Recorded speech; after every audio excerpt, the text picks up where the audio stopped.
Bismillahirrahmanirrahim. Assalamualaikum warahmatullahi wabarakatuh.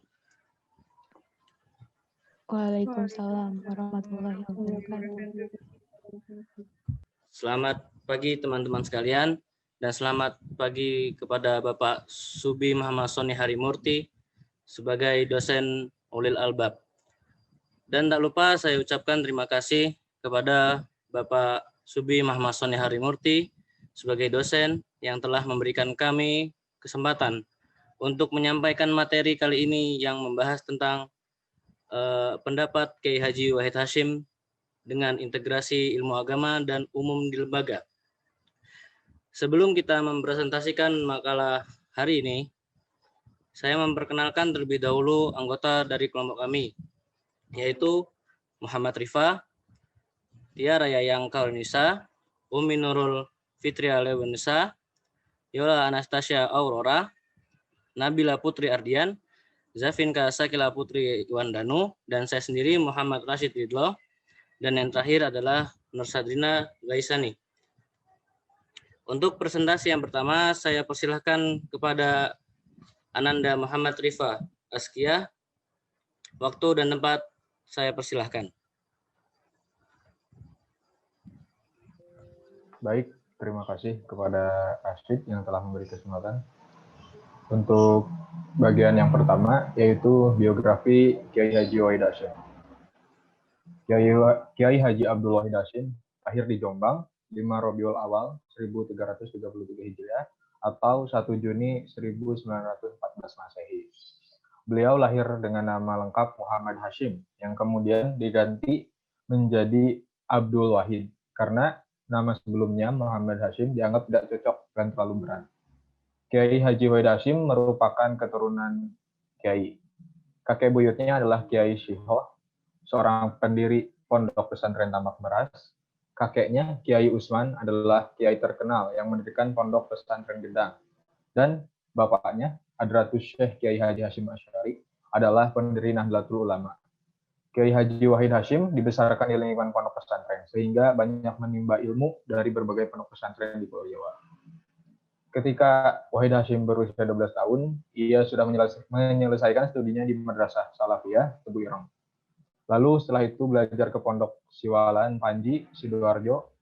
Di pondok itu, ia banyak belajar kitab-kitab itu seperti kitab Bidayah, Sulam At-Taufik, Takrib, dan Tafsir Jalalain. Gurunya adalah Kiai Hasyim dan Kiai Khazin Panji.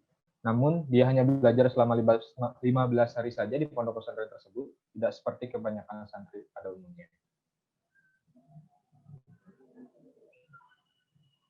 Setelah begitu lama, beliau menimba ilmu agama. Pada usia 21 tahun, Kiai Haji Wahid Hasyim mendirikan gebrakan baru dalam dunia pendidikan. Kiai Haji Wahid Hasyim memadukan pola pengajaran pesantren yang fokus pada pengajaran agama dengan pembelajaran umum. Sistem klasik ia ubah menjadi sistem tutorial. Keberhasilan Kiai Haji Wahid Hasyim ini tidak lepas dari kekuasaan Allah Subhanahu wa Ta'ala yang dianugerahkan melalui kecerdasan pada diri Wahid Hasyim. Saifuddin Zuhri menuturkan, aku mendengar bahwa Kiai Haji Wahid Hasyim dan Muhammad Ilyas masih sama-sama jadi santri Tebu Ireng. Dahulu bukan hanya hafal seluruh bait-bait Alfiyah yang 1000 dengan arti dan maknanya, tetapi juga mahir menghafalnya dari belakang ke muka, padahal dari muka ke belakang saja bukan main sulitnya. Kiai Haji Wahid Hasyim mengamalkan ilmunya dengan cara mengajarkan kepada santri. Salah satu contohnya adalah mengajar kitab-kitab klasik yang dikenal sebagai kitab kuning di kalangannya. Pesantren yang didirikan juga memunculkan banyak kiai dan ulama terkemuka yang mewarnai pemikiran Islam di Indonesia.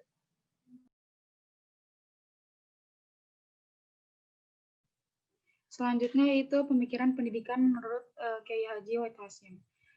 Pemikiran pendidikan Islam Kiai Haji Wahid Hasyim dapat dicermati oleh beberapa karyanya yang terdapat di dalam media, yang sekiranya terdapat 7 judul. Berikut merupakan 5 prinsip pendidikan yang dipakai oleh Kiai Haji Wahid Hasyim. Yang pertama ada percaya kepada diri sendiri atau prinsip kemandirian. Maksudnya adalah kita sebagai mahasiswa harus yakin atas kemampuan yang kita miliki. Yang kedua ada kesabaran. Yang ketiga ada pendidikan adalah proses bukan serta-merta. Yang keempat adalah keberanian. Yang kelima, prinsip tanggung jawab dalam menjalankan tugas. Next.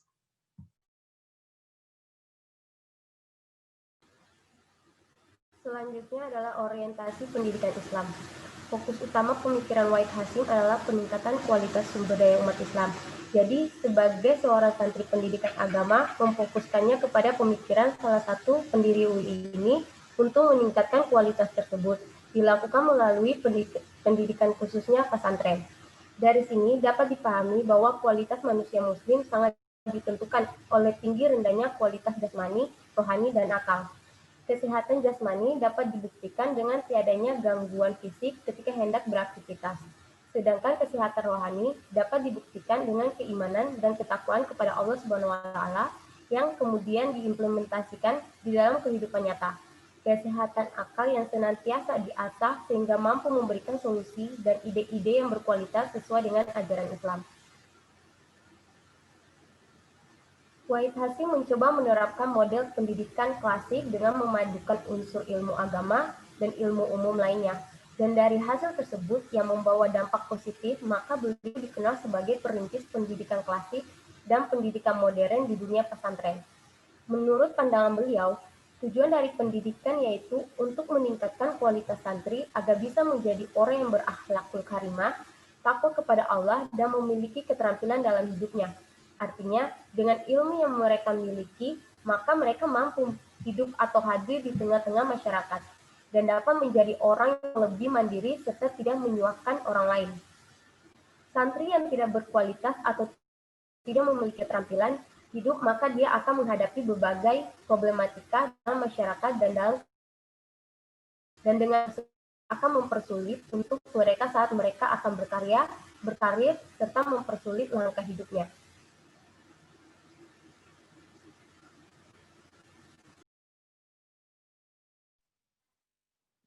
Selanjutnya yaitu materi dalam pendidikan Islam. Kiai Haji Wahid Hasyim membagi materi yang dirancangnya sendiri menjadi 3 bagian. Yang pertama yaitu ilmu-ilmu agama Islam yang lebih difokuskan ke fikih, tafsir, dan hadis. Fikih sendiri adalah salah satu bidang ilmu dalam syariat Islam yang secara khusus membahas persoalan hukum yang mengatur berbagai aspek kehidupan manusia, baik kehidupan pribadi, bermasyarakat, maupun kehidupan manusia dengan Tuhannya. Sedangkan tafsir adalah penjelasan atau keterangan tentang ayat-ayat Al-Quran agar maksudnya lebih mudah dipahami. Dan terakhir yaitu hadis adalah perkataan Nabi Muhammad SAW yang dijadikan landasan syariat Islam. Non-agama yang lebih difokuskan ke ilmu jiwa dan matematika. Dan yang terakhir ketiga yaitu kemampuan berbahasa, yaitu santri diajarkan untuk berbahasa Inggris, Arab, dan bahasa Indonesia. Pendidikan adalah proses yang sangat penting dalam kehidupan. Maka dari itu, metode pendidikan yang diterapkan oleh Kiai Haji Wahid Hasyim merupakan kelanjutan dari sistem dan teknik yang telah ditetapkan oleh ayahnya. Contohnya, yang pertama, dalam tanggung jawab murid yaitu tidak malas dalam belajar, berhati-hati untuk menghindari hal-hal yang kurang bermanfaat, mempunyai cita-cita yang tinggi, serta duduk yang sopan pada saat berhadapan dengan guru. Yang kedua, tanggung jawab pada guru, yaitu mengamalkan sunnah Nabi Muhammad SAW, berakhlak yang al-karimah, dan selalu memberi salam serta senyum. Dan selanjutnya, selalu memberi nasihat serta teguran dengan baik jika ada anak yang bandel dan sering mendapat masalah, serta mendahulukan materi-materi yang penting dan sesuai dengan profesi. Yang ketiga yaitu pendidikan karakter. Pendidikan karakter dapat diartikan sebagai sebuah pola, baik itu pikiran, sikap, maupun tindakan yang melekat pada diri seseorang dengan sangat kuat dan sulit untuk dihilangkan. Pendidikan karakter dilakukan untuk membentuk manusia yang dapat berkarakter mulia dan berbangsa yang bermartabat. Peran Kiai Haji Wahid Hasyim dalam bidang pendidikan. Kiai Haji Wahid Hasyim merupakan seorang ulama yang cerdas dan juga beliau merupakan seorang anak dari pendiri pondok pesantren yang terkemuka dari dulu hingga saat ini, yaitu Pondok Pesantren Tabu Ireng Jombang. Tidak dapat dipungkiri bahwa latar belakang juga akan banyak mempengaruhi pemikiran seseorang. Begitu pula dengan beliau, yang banyak dipengaruhi oleh keluarganya yang begitu mementingkan pendidikan. Juga dari lingkungannya di daerah pondok pesantren yang pendidikan begitu diperhatikan. Kiai Haji Wahid Hasyim tidak hanya berfokus pada ilmu-ilmu yang bersifat personal dan teoritis saja, namun lebih kepada ilmu yang berfokus pada penerapan di setiap otoritas-otoritasnya. Dari itulah, beliau mampu mengangkat pendidikan di lingkungan pesantren yang sering dianggap remeh oleh sebagian masyarakat pada saat itu, yang selalu dibanding-bandingkan dengan pendidikan formal di sekolah. Berbagai kebijakan telah banyak diusulkan oleh beliau, terutama dengan inovasinya dalam merombak kurikulum di pondok pesantren bapaknya di Tebu Ireng, dengan cara menyisipkan pengetahuan umum dalam kurikulum pendidikan di pesantren. Akan tetapi, beliau tidak melupakan tujuan dari pondok pesantren itu sendiri, yang menginginkan untuk membentuk lulusan yang cakap dan mandiri, namun juga cerdas dalam pengetahuan umum di samping pengetahuan agamanya. Tidak hanya itu, beliau juga memiliki kebijakan tentang transformasi pembelajaran dengan cara melengkapi sistem pembelajaran klasikal dengan tutorial yang diimplementasikan di pondok pesantrennya sendiri, dan dapat dikatakan sukses dan berhasil mencapai tujuan yang diharapkan. Sehingga beliau dikenal sebagai perintis pendidikan klasikal dan pendidikan modern di dunia pesantren. Tidak cukup sampai di situ, Kiai Haji Wahid Hasyim juga turut andil terhadap pendidikan di Indonesia dalam pendirian universitas serta sekolah guru agama di berbagai kota di Indonesia, seperti di Malang, Banda Aceh, Bandung, Bukit Tinggi, Padang, Jakarta, Banjarmasin, Tanjung Karang, Pamekasan, Salatiga, dan Yogyakarta. Selanjutnya, tidak ketinggalan beliau pun akhirnya menuangkan berbagai pemikirannya di bidang pendidikan secara global. Aktualisasi tersebut dengan mendirikan perguruan tinggi Islam dengan nama Sekolah Tinggi Islam atau STI dan mencatatkannya di kantor imigrasi Gondang Dia, Jakarta Pusat pada tahun 1944. STI lahir untuk menjadi bukti adanya kesadaran berpendidikan pada masyarakat pribumi. STI yang menjadi perguruan tinggi Islam hasil dari pendirian Kiai Haji Wahid Hasyim dan tokoh-tokoh lainnya pada saat itu berubah menjadi Universitas Islam Indonesia atau UII yang terjadi pada tahun 1947 dan kemudian diresmikan pada bulan Maret 1948 di Yogyakarta.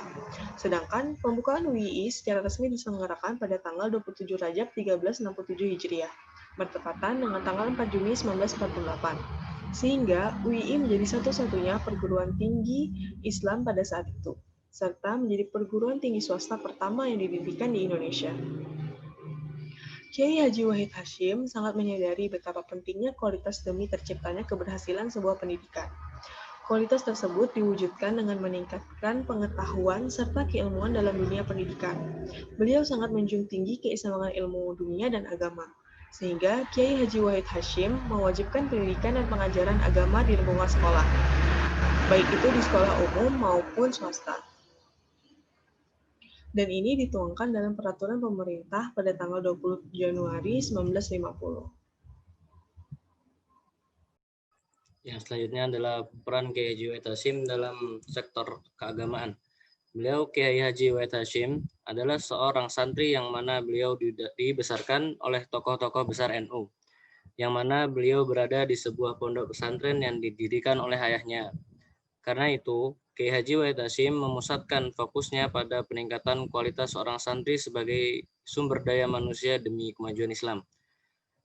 Peningkatan sumber daya manusia yang berkualitas untuk kemajuan Islam yaitu dapat berupa kesehatan jasmani, rohani, dan akal.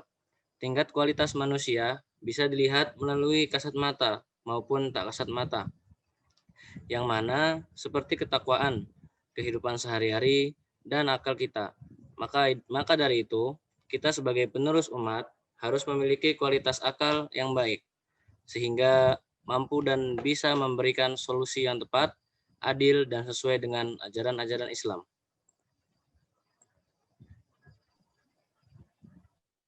Selanjutnya, peran Kiai Haji Wahid Hasyim dalam bidang politik. Dalam hal politik, Kiai Haji Wahid Hasyim sudah tidak asing lagi oleh masyarakat Indonesia. Beliau mempunyai peran yang begitu signifikan terhadap keberlangsungan perjuangan melawan kolonialisme. Pada tahun 1939, organisasi NU menjadi bagian atau salah satu anggota dari Majelis Islam A'la Indonesia. MIAI merupakan federasi partai dan organisasi masyarakat pada masa kolonial Belanda. Namun, pada akhirnya MIAI yang didirikan di Surabaya pada tahun 1937 tersebut berubah nama menjadi Masyumi atau Majelis Syuro Muslimin Indonesia pada masa kolonial Jepang. Pada tanggal 24 Oktober 1943, beliau ditunjuk menjadi ketua Masyumi. Masyumi merupakan gabungan dari 4 organisasi Islam yaitu NU, Muhammadiyah, Perserikatan Umat Islam Indonesia, dan Perhimpunan Umat Islam, yang sebelumnya dibentuk oleh Jepang sebagai alat propaganda untuk mendukung kepentingan Nippon. Kiai Haji Wahid Hasyim menggerakkan Masyumi agar tidak menjadi alat propaganda Jepang dan menggagalkan upaya Tokyo menjadikan Masyumi sebagai alat pengerahan Romusa atau kerja paksa.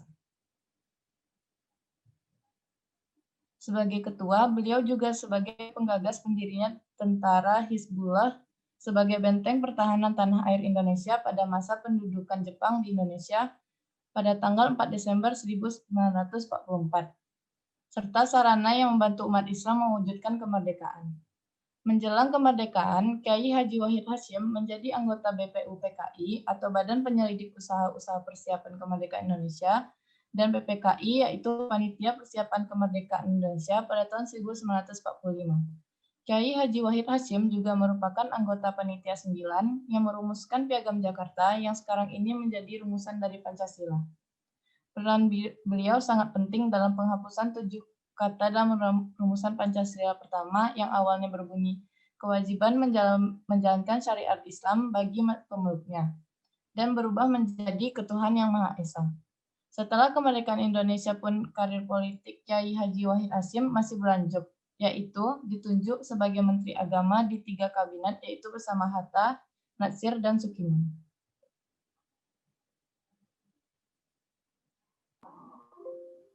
Ibroh dari semua materi yang telah dibacakan adalah sosok Kiai Haji Wahid Hasyim adalah panutan dalam agama dan bangsa. Dia pernah menjadi Menteri Agama, anggota Panitia 9, pendiri UI, dan pengelola Pondok Pesantren Kebirong. Di setiap jenjang atau instansi, ia selalu menunjukkan sikap terpujinya. Sifat positif serta kerja progresif Kiai Haji Wahid Hasyim hendaknya dicontoh oleh segenap mahasiswa UI, begitu juga dengan lulusan UI, agar mampu menjadi pemimpin dan teladan di lingkungan kerja serta masyarakat. Oke, terima kasih kepada kawan-kawan sekalian atas presentasi pada materi kali ini. Dan pesan untuk mahasiswa lainnya agar kita bisa mencontoh perannya dari Kiai Haji Wahid Hasyim dalam segala aspek kehidupan. Ya, semoga ini bermanfaat. Saya wakili dari kelompok kami. Assalamualaikum warahmatullahi wabarakatuh.